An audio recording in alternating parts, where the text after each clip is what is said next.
أعوذ بالله من الشيطان الرجيم بسم الله الرحمن الرحيم الحمد لله رب العالمين الصلاة والسلام على سيد المرسلين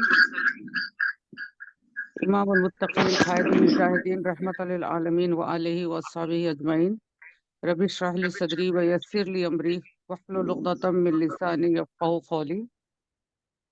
أشهد أن لا إله إلا الله وأشهد أن محمدا عبده ورسوله أما بعد